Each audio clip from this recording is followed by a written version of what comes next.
नमस्कार दोस्तों, डॉक्टर अंकित पारदा। और आज हम बात करते हैं साइटिका के बारे में। आपने सुना होगा दोस्तों कि किसी पेशेंट को ऐसा होता है कि लेफ्ट साइड लेग में रेगुलर पेन रहता है, बर्निंग पेन रहता है और नमनेस जैसे सेंसेशन रहता है। उसकी वजह से क्या है कि कमर दर्द तो पेशेंट को होती है, उसके साथ में धीरे-धीरे पेन बटोक एरिया में जो जांघ का एरिया रहता है वहाँ पे से धीरे-धीरे नीचे की साइड में घुटने से नीचे धीरे-धीरे नसों में दर्द जाने लग जाता है और पेन की सेवेरिटी इतनी ज़्यादा होती है कि पेशेंट को चैन नहीं पड़ता है। उठने और बैठने में ज़्यादा प्रॉब्लम होती है पेशेंट को और पेशेंट को चलने में भी ज़्यादा दिक्कत होती है। तो आइए साइटिका के बारे में आज बात करते हैं कि कैसे साइटिका होती है, क्या इसका कारण होता है और क्या-क्या इसमें ट्रीटमेंट दिया जाता है और इसका प्रिवेंशन कैसे किया जाता है, इस सब के बारे में जानकारी लेते हैं। साइटिका की बात करें तो एक कष्टदायी पेन होता है, मतलब सीवियर पेन होता है। तो इसमें होता है कि कमर के नीचे हिस्से में पेन होता है। कमर सबसे पहले पेन होता है कमर के अंदर, उसके बाद में लेफ्ट साइड या राइट साइड दोनों पैरों में हो सकती है प्रॉब्लम। तो उसमें ऐसा होता है कि तेज चुभने वाला लायक दर्द होता है और दर्द के साथ में जलन का अनुभव भी होता है और दर्द दर्द रेडिएटिंग पेन रहता है, जिसकी वजह से ऐसा होता है कि दर्द धीरे-धीरे बढ़ता है, कम होता है। शूटिंग पेन होता है, अगर अगर पेशेंट बैठा है और अचानक उठ के कहीं चलने लगता है तो शूटिंग पेन होता है। अचानक दर्द होता है, दर्द की वजह से क्या है कि पेशेंट को काफ़ी तकलीफ होती है। तो इसको साइटिक नर्व पेन बोलते हैं। जो साइटिक नर्व रहती है हमारे कमर से लगाकर लेफ्ट साइड के पैर नीचे तक जाती हैं।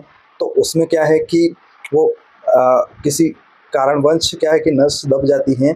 उसकी वजह से क्या है कि ब्लड फ्लो पूरी तरह से नहीं हो पाता है, ब्लड सर्कुलेशन में प्रॉब्लम होती है। उसकी वजह से क्या है कि ये दर्द होने लग जाता है। कभी-कभी मांसपेशियों में सूजन भी हो जाती है क्योंकि पर्याप्त मात्रा में ब्लड सर्कुलेशन नीचे की साइड में नहीं आ पाता है। उसकी वजह से पेशेंट को ज़्यादा प्रॉब्लम होती है।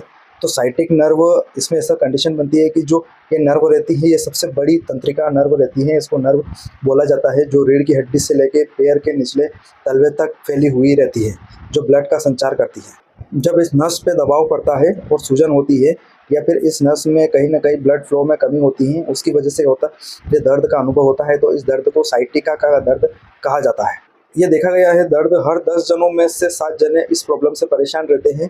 उनकी दिनचर्या भी खराब हो जाती है क्योंकि दर्द इतना ज़्यादा रहता है कि पेशेंट चलने-फिरने, सोने में भी उसको प्रॉब्लम होती है। बहुत सारी बार क्या है कि जो जनरल दवाएँ रहती हैं वो भी इसमें काम नहीं करती हैं, तो पेशेंट बहुत ज़्यादा परेशान हो जाते हैं। तो उसमें क्या है कि समय के साथ ये पेन बढ़ता रहता है और ज़्यादा परेशानी हो सकती है, जैसे हाथ-पैरों में सूंदपन आना, ठीक है? उसके बाद में कमर में दर्द बना रहना, एक पैर बिल्कुल सून हो जाना, जलन का अनुभव होना, ये सारी समस्या इसमें बन सकती है। तो इसमें क्या-क्या कारण होते हैं जिसकी वजह से ये पेन होता है, उसके बारे में बात करते हैं। सबसे पहला कारण इसमें रहता है हर्निया डिस्क, मतलब जो रीढ़ की हड्डी रहती है उस वो डिस्क बाहर आ जाती है। उसकी वजह से क्या है कि नर्व दबने लग जाती है, तो रीढ़ की हड्डी की वजह से भी ये परेशानी होती है। हर्निया डिस्क जो कंप्रेस हो जाती है, कंप्रेशन पेन भी बोलते हैं इसको, डिस्क खिसक जाती है, उसकी वजह